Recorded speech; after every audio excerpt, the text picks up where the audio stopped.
La mentalidad de Pedro al principio era de rechazar a los gentiles, ¿ya? Les llamaban perros inmundos, ¿ok?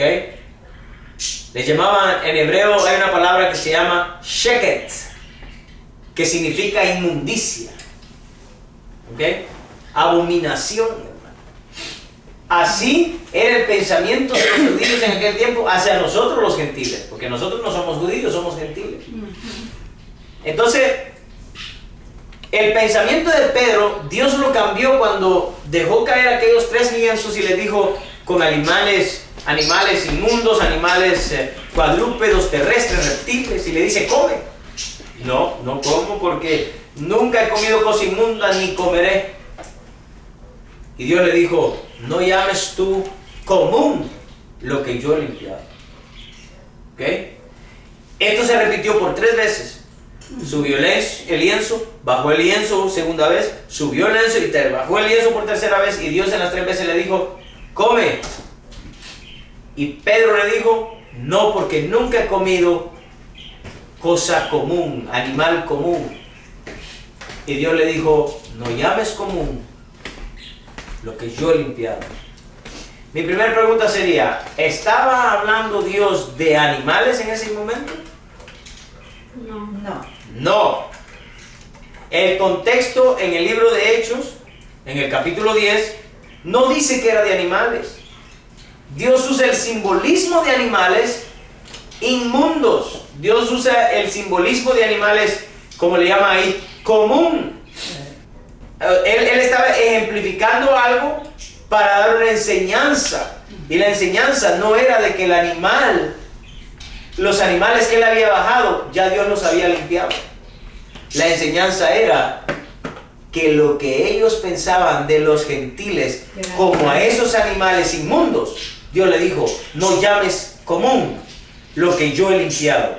No se estaba refiriendo a los animales, se estaba refiriendo a nosotros los gentiles, que hemos sido limpiados por la sangre de Cristo. ¿Sí me entienden? Pedro lo entendió. Luego Pedro fue de la casa de Cornelio y él vio a los gentiles que en ese momento recibían el Espíritu Santo dentro de ellos. Entonces él dice, oh, ahora entiendo la visión de la unión.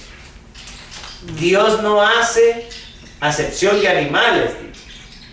De personas. ¿Ah? De personas. ¿Cómo digo, Manuel?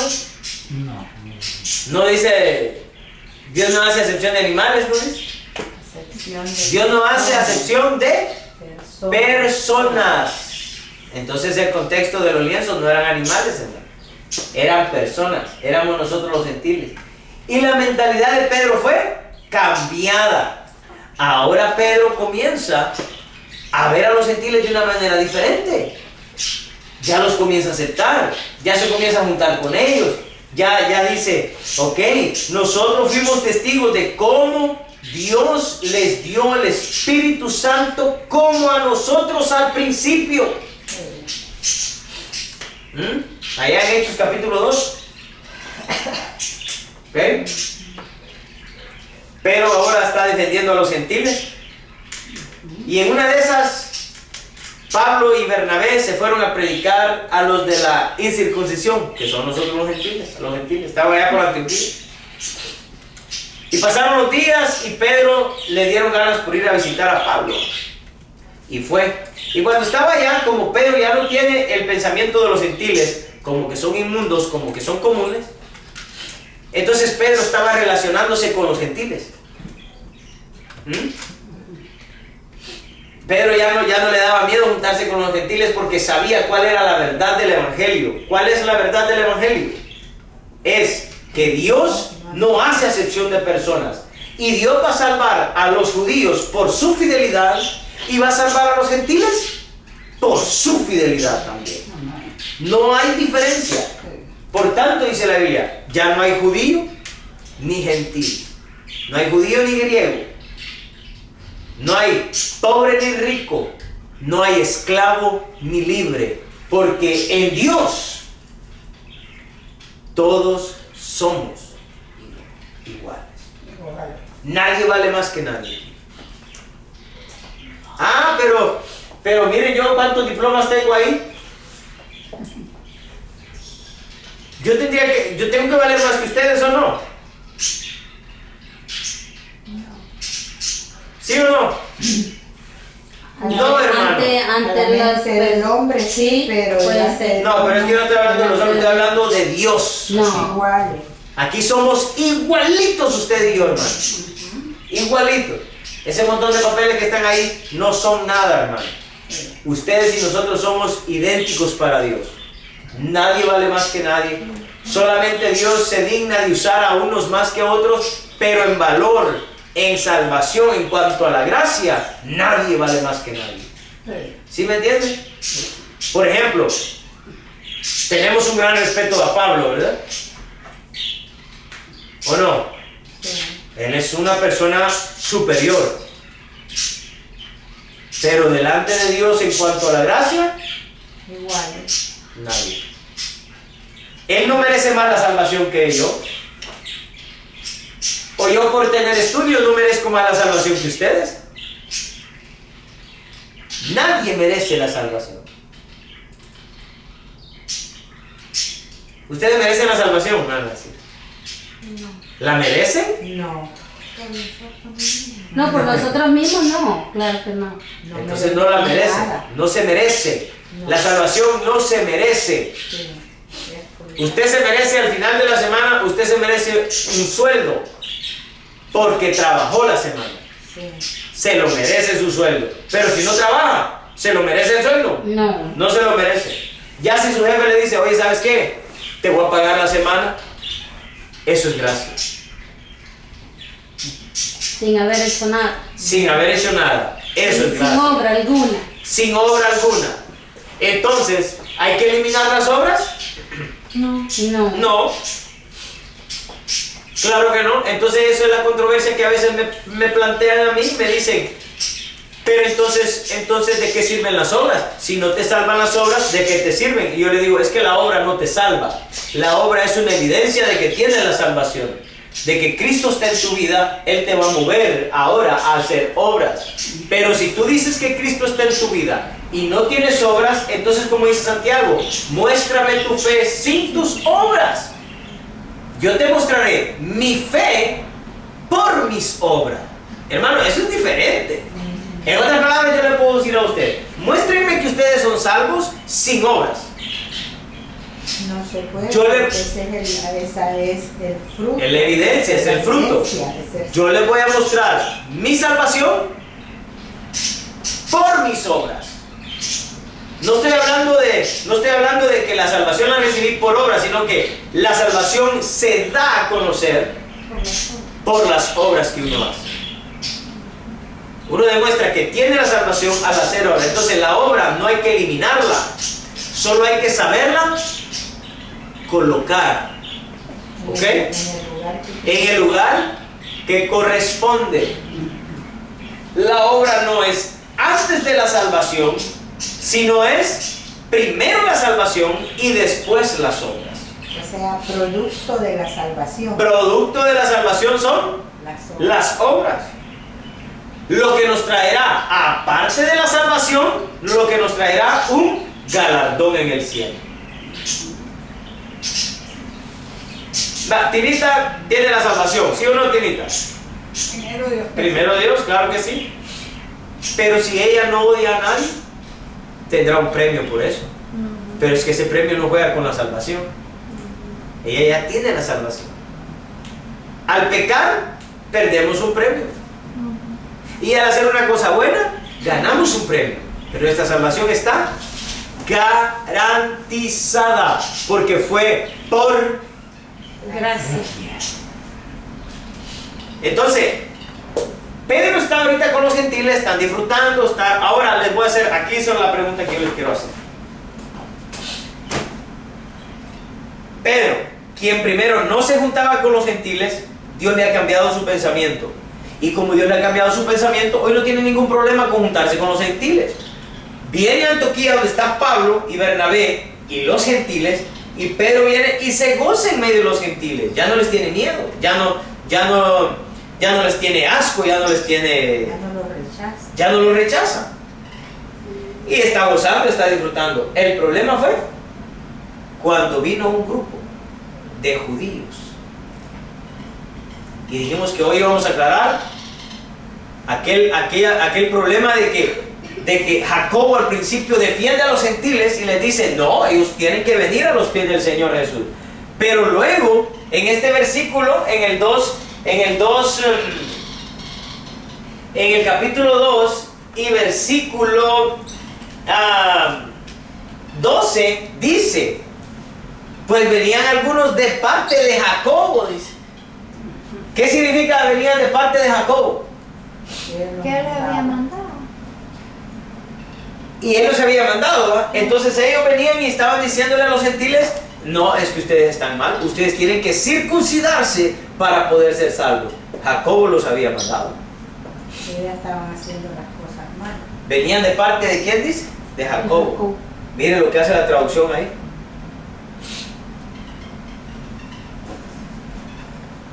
¿Ah?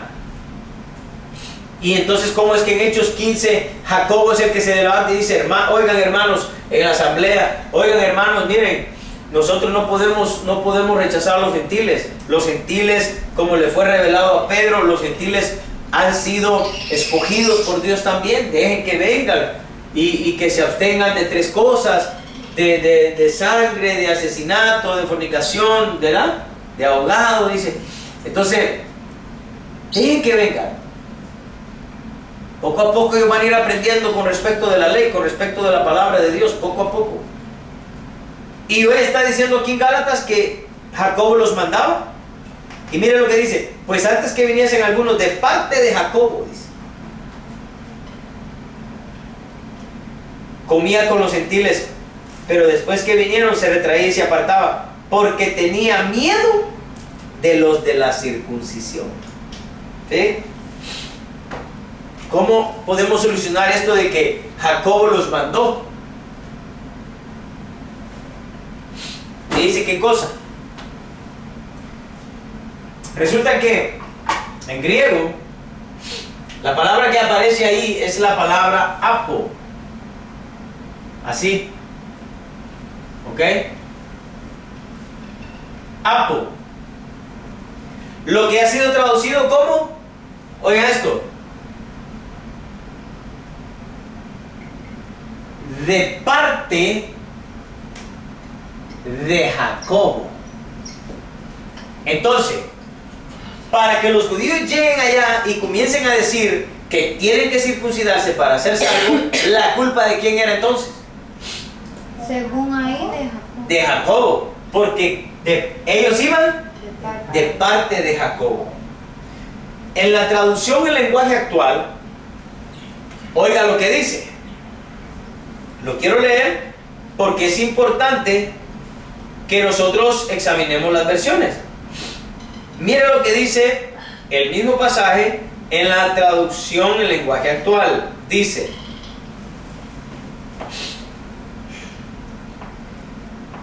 pues antes que llegaran los judíos que Santiago envió. Ya no era Jacobo. Ajá. No, pero es que o sea, es el mismo. Ah, ok. Es el mismo. Pero, pues antes que llegaran los judíos, porque Santiago incluso en inglés se dice Jacob. Ah, sí. Entonces, pues antes que llegaran los judíos, que Santiago envió, afirma quién los envió. ¿Sí? Entonces Reina Valera dice, los que venían de parte de Jacobo. Las dos traducciones concuerdan, porque las dos traducciones están echándole la culpa a Jacobo, que es el mismo Santiago. ¿Ok? Mire qué cosa, cómo ha sido traducido acá. Pero resulta, querido hermano, que la palabra apo, ¿sabe qué significa? Significa de o desde. Eso es todo. De o desde. ¿Qué significa esto entonces? Que cuando dice la Biblia, pues antes que viniesen algunos Desde Jacobo. apóstolos. Desde Jacobo se tiene que interpretar. No que Jacobo envió. No que Jacobo envió, sino que como Jacobo en ese momento prácticamente era el líder de la iglesia en Jerusalén, solo se está dando una ¿cómo se puede decir? Como un tiempo. No un tiempo, sino señalando, dando una señal Una señal De- de quién. ¿Desde dónde? de dónde venía. ¿Ok? Por el líder de la iglesia de Jerusalén. ¿Sí me entienden? Por ejemplo, si yo les digo ahorita, hermanos, vengo a darles una noticia de parte de Roma. ¿Quién me ha mandado a mí? El Papa. El Papa, claro. Entonces, si yo les digo, he venido de parte del Papa. En otras palabras, les estoy diciendo, yo vengo de Roma. ¿Ya? Eso es lo que está pasando acá. Que el nombre que se menciona es por decir de qué lugar está viniendo. ¿Ok? Entonces, cuando dice, venían de Jacobo o desde Jacobos, lo que está diciendo es que venían de o desde Jerusalén. Jerusalén. Qué barbaridad.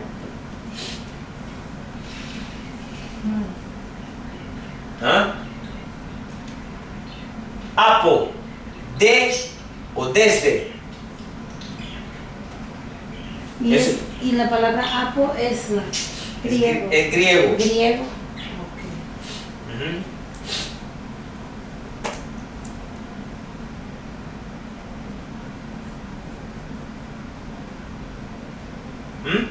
No les miento, hermano. Mire.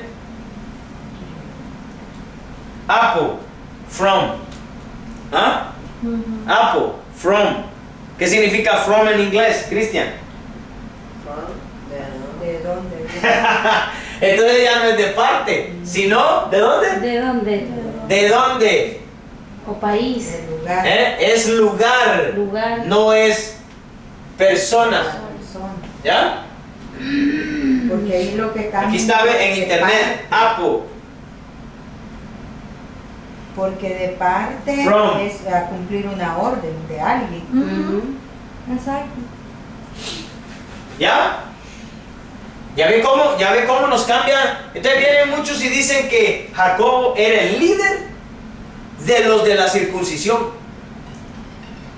Jacobo era el que estaba ordenando circuncidarlos para ser salvos. Porque ellos venían de parte de Jacobo. Pero cuando estudiamos la palabra apo en griego y le damos una traducción más fiel, es de o desde. En inglés, cuando yo busco la traducción en inglés, ahí aparece apo, aparece, ¿cómo, Cristian? From. From. Jerusalén. ¿De dónde? You understand? Where are you from? ¿Guatemala? Yeah. Guatemala. Por eso estás negrita. Igual que tu tía Ednita que te está viendo ahí. ¿Ok? ¿Entienden?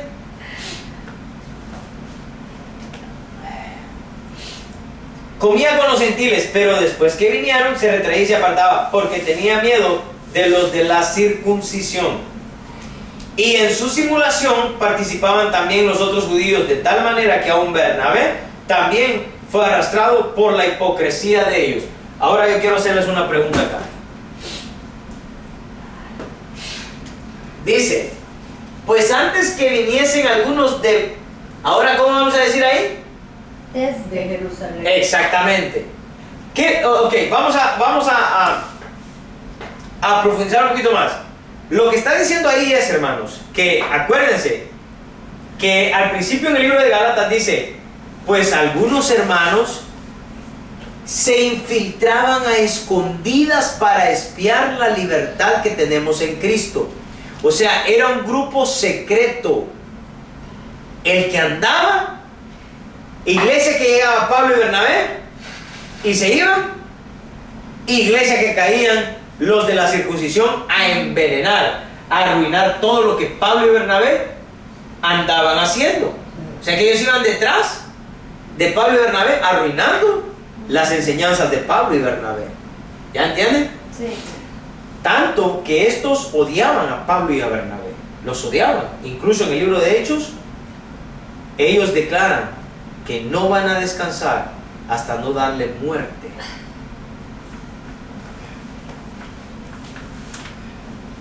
a Pablo. ¿Ah? Ok. Les tenía miedo. Por eso les tenía miedo. ¿Usted cree que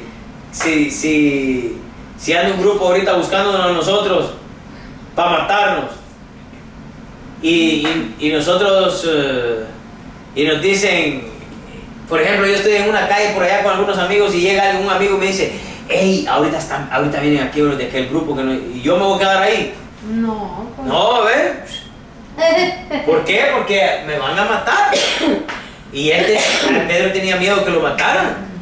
Por eso cuando llegaron ellos, rápido se les pegó con ellos y comenzó a ver a los gentiles nuevamente como los veía al principio. Ya no se juntaba con ellos, ya se retraía, dice ahí, se retraía de los gentiles. Y Pablo se echó el rollo y dice que en su hipocresía, dice, hasta el compañero de Pablo fue convencido. O sea que Bernabé comenzó a sentir eso también y comenzó a decir, híjole, estos me van a matar a mí también.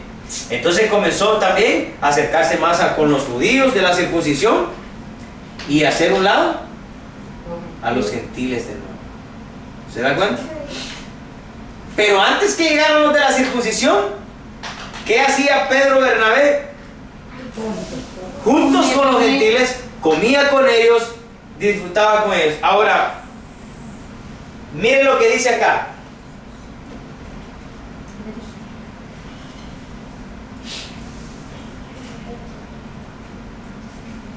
Pues que aún Bernabé también fue arrastrado por la hipocresía de ellos. El 14. Pero cuando vi, dice Pablo, que no andaban, oigan esto hermanos, rectamente, conforme a la verdad del Evangelio. ¿Se da cuenta qué es la verdad del Evangelio? ¿Qué es la verdad del Evangelio? No hacer diferencia entre uno y otro. Fíjense. Antes de que llegaran los judíos, Pablo miraba que Pedro y Bernabé comían con los gentiles. Pablo decía, esto es la verdad del Evangelio. ¿Se da cuenta? Pero cuando ellos se separan y se retraen, entonces Pablo viene y dice, no, hoy ya no andan rectamente conforme a la verdad del Evangelio. Porque la verdad del Evangelio es la que dice acá arriba donde dice Pablo, lo que hayan sido en otro tiempo, nada me importa. Dios no hace acepción de personas. ¿Ok? El crear reglas para salvación, hermano, es lo que excluye a muchas personas de la salvación. ¿Cuántos entendieron lo que acabo de decir? Amén. Si aquí creamos una regla para poder ser salvo, muchos de ustedes no van a cumplir esa regla, no van a ser salvos. Eso no es la verdad del Evangelio. Porque cuando se entiende lo que es la gracia, cuando yo entiendo lo que es la gracia, yo ya no puedo pensar que una persona, por muy equivocada que esté, puede ir al infierno. Puede estar equivocada, pero tal vez no va a ir al infierno. Por eso entre muchas iglesias hay diferentes tipos de doctrinas. ¿Ok? Le voy a poner un ejemplo bien claro y fiel. Si nosotros vemos ahorita que un borracho en la calle, ¿ok? Nosotros lo estamos viendo ahorita. Se levanta el borrachito todo así y se cruza la calle y llega un carro y ¡pum! Se le llevaron al hospital, murió. ¿Ok? Nunca fue a la iglesia, ¿verdad? Nunca se bautizó. Nunca hizo una obra buena.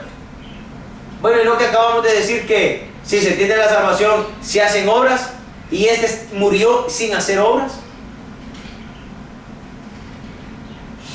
Y lo que es la gracia de Dios.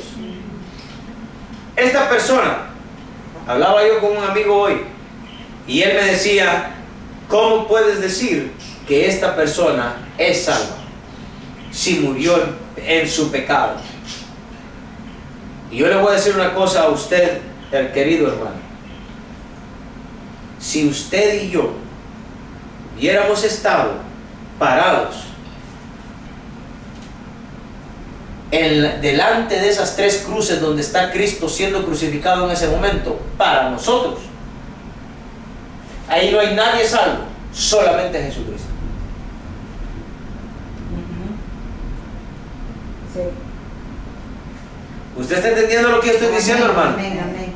Sí. Y nosotros estuviéramos diciendo, pobres de la izquierda y pobres de la derecha, porque aquel murió en sus pecados y el otro murió en sus pecados también, porque yo nunca lo vi que fue a una iglesia, porque yo nunca lo vi que se bautizó, porque yo nunca lo vi cantar, nunca lo vi saltar, nunca lo vi hacer nada, nunca lo vi caerse, nunca lo vi hacer absolutamente nada. Y como no escuché la plática entre él y Jesucristo, para mí está en el infierno. ¿Ah? Y por eso nosotros seguimos mandando a la gente al infierno. Ladrón y todo. Pobre, a mí me dio lástima y no sé, que Dios me perdone, pero una vez que yo estoy predicando y yo estoy predicando de la gracia y estoy diciendo, es que si Dios perdonó todos tus pecados en la cruz del Calvario, no debes nada. Los pecados que cometemos hoy en día no es que nos quitan nuestra salvación. Esos pecados que estamos cometiendo hoy en día fueron los que Él perdonó en la cruz del Calvario. Por lo tanto, alguien que pudo haber conocido al Señor Jesucristo, pueda que hoy muera en un pecado y ser salvo. Eso no nos cuadra a nosotros. Eso no nos cuadra a nosotros. Pero que he explicado yo en los domingos, de que a nosotros muchas cosas de Dios no nos cuadran. ¿Por qué? Porque nuestra mente no puede entender semejante poder, semejante pensamiento. ¿Cómo puede ser de que Él... ¿por qué nunca nos hemos preguntado y le hemos dicho a Él, Señor, así como yo creo que alguien que muere en pecado no puede ser salvo, entonces ¿por qué no nos decimos, entonces yo por favor no quiero, mejor no me salves? Porque yo estoy en pecado. ¿Ah? ¿Por qué no decimos eso? ¿Por qué no le decimos, no, es que no es correcto? Es que aquel que se muere en pecado no es correcto que sea salvo. No lo es, no es correcto. Y es que él nunca va a escuchar, Julito, una persona atacándose a sí mismo. O sea, diciendo, yo hago lo malo delante de Dios, yo no soy salvo. No me salves. Yo he pecado, yo peco, claro. Nunca. Porque uno está listo para ver el del otro. Del demás, pero no el de uno. Entonces, ¿pero por qué uno no dice, no, nosotros sí decimos, no, Dios a mí sí me salvó, bendita gracia, bendito Dios, bendito esto, bendito lo otro? Pero aquel murió en pecado, ¿usted cree que es algo que no sé qué? ¡Qué desgracia! ¿Ah? Ahí se acabó de perder. Ahí, imagínense, porque estamos dando juicio. ¿Ah? Cuando nos corresponde. Ajá. ¿Se da cuenta, hermano? Entonces no. El que entiende la gracia no puede mandar a nadie al infierno. Porque en el último segundo de su vida Dios lo salva. Punto. Esa es la gracia de Dios. Como hizo con el que estaba en la cruz del Calvario. Yo me imagino de que ellos dos, la gente los miraba a platicar. ¿Ah? Pero fíjese de que a Juan le fue revelado. Porque él es el que escribe. El escritor de la Biblia es el que dice la plática que tenían ellos dos, estando ellos dos solitos. Solo Jesús y la persona que estaba ahí sabían la práctica que estaban teniendo. Pero el escritor bíblico le fue revelado de que esa persona había sido salva sin ser bautizada, sin haber ido a la iglesia, sin haber hecho ninguna buena obra. Lo único que hizo en toda su vida fue Reconocer. pecar. ¿no? Pecar y pecar y pecar. Y al final, la gracia de Dios lo abrazó. ¿Va, imagínense? Y el otro, hermano Julio. El otro no. El otro no, ¿verdad? El otro, la Biblia no dice que se arrepintió. Ahora, no dice que se arrepintió. No. ¿Se fue al infierno? No sabemos. Exactamente, ¿se da cuenta? No, hermano, nosotros, bendito sea Dios, que estamos aprendiendo. Amén. Y desde ahora en adelante, si miramos que un hermano peca, hermano, tiene que ver con nosotros. ¿Y por qué nosotros vamos a estar amargándonos por el pecado de otro o cargando una carga que no nos compete llevar? Es más, a nosotros no nos compete llevar ni una carga. Las cargas las llevó Cristo a la cruz del Calvario. Isaías 53, ¿qué dice? Dice, por su llaga fuimos nosotros curados. Él llevó nuestras heridas, sufrió nuestros dolores, sanó nuestras dolencias, nuestras enfermedades, hermano. Amén. Ni aún la de uno mismo puede uno. Imagínense. Entonces alguien me dijo, ¿y entonces por qué? Si él llevó mis enfermedades, entonces ¿por qué me enfermo yo?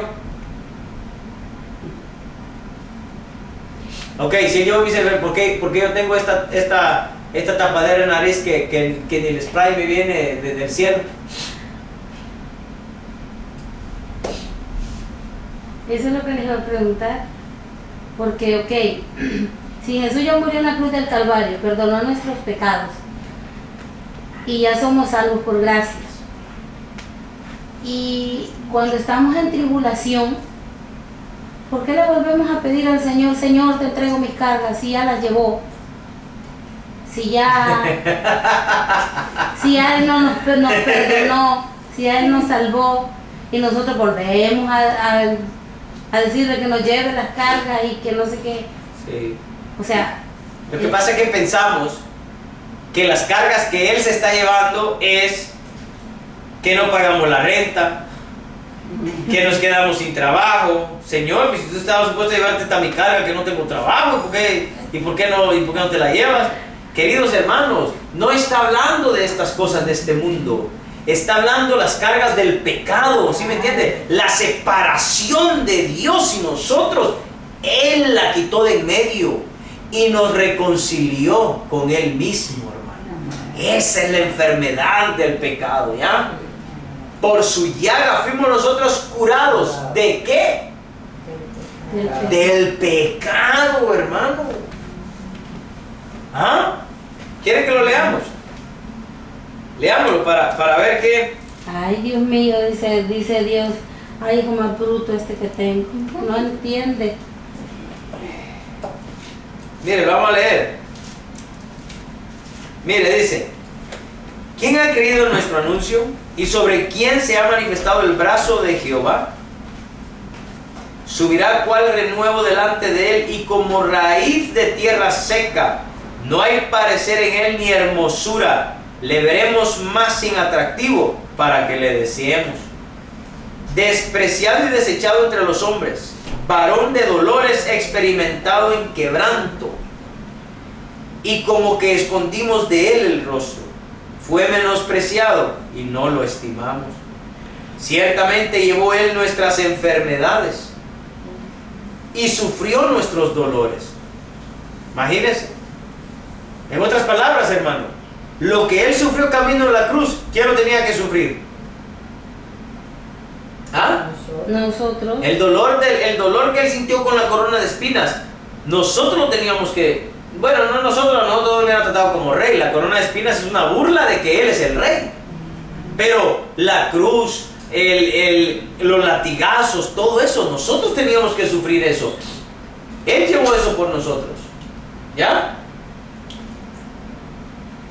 Ciertamente llevó él nuestras enfermedades y sufrió nuestros dolores, y nosotros le tuvimos por azotado, por herido de Dios y abatido. Mas él herido fue por nuestras rebeliones, molido por nuestros pecados. El castigo de nuestra paz fue sobre él, y por su llaga fuimos nosotros curados. ¿Ve? Todos nosotros nos descarriamos como ovejas, cada cual se apartó por su camino, mas Jehová cargó en él el pecado de todos nosotros. ¿Qué cargó él? Los pecados. Ahí está. Entonces, ¿de qué enfermedad se está refiriendo? Del pecado Del nuestro. pecado. Él lo llevó y lo clavó en la cruz del Calvario. ¿Qué está leyendo, no? Isaías capítulo 53, todo. Angustiado él y afligido, no abrió su boca. Como cordero fue llevado al matadero y como oveja delante de sus trasquiladores. Enmudeció y no abrió su boca. 53. Todo el capítulo. ¡Wow!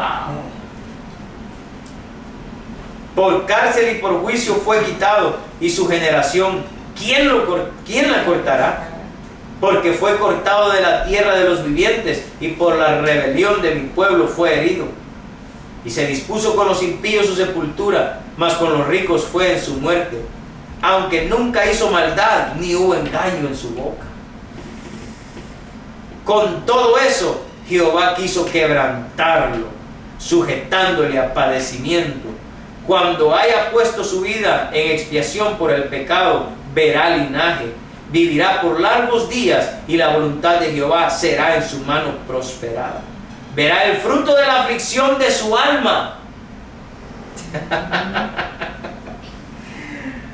¿Quién es el fruto de la aflicción de su alma? Nosotros.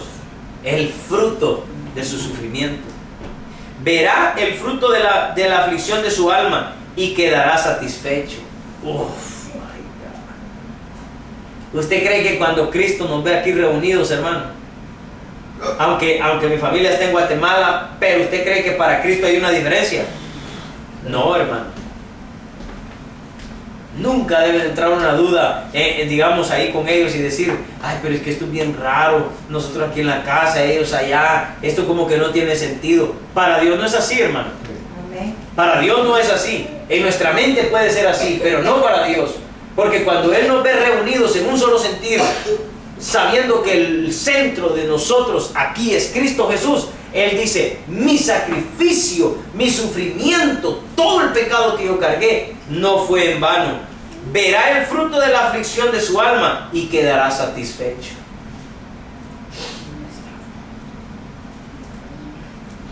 Amén. ¿Será que está satisfecho Jesús?